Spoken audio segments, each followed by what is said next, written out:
আসসালামু আলাইকুম। আজকে বানাবো আমি পিৎজা। আমি এর আগে আমার বাসায় কখনো পিৎজা বানাই না। আমি আমার কাজিনদের বাসায় পিৎজা বানিয়েছি। কিন্তু আজকে আমি আমার বাসায় একটু ট্রাই করব।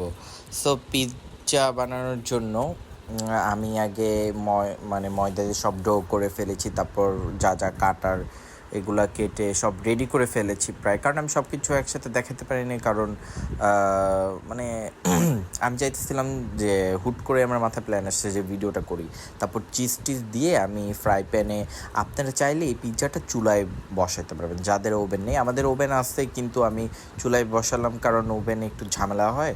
সো চুলায় একদম ইজি আর সুন্দর হয়, চুলারটা পারফেক্ট হয়। যদি ওভেনেরটা পারফেক্ট না হলো, সো এজন্য আমি চুলায় এখন দিয়ে দিলাম। এখন আমি ঢাকনা দিয়ে ঢেকে দিব। সো ঢাকনা দিয়ে ঢেকে দিলাম।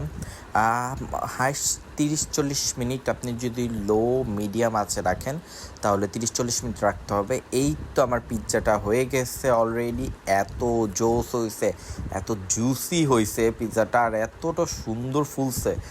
আর আমার কাছে চিজ কম ছিল, এই জন্য আমি বেশি করে দিতে পারি নাই, কিন্তু যেই রকম দিছি অনেক মজা হয়েছে, একদম পারফেক্ট।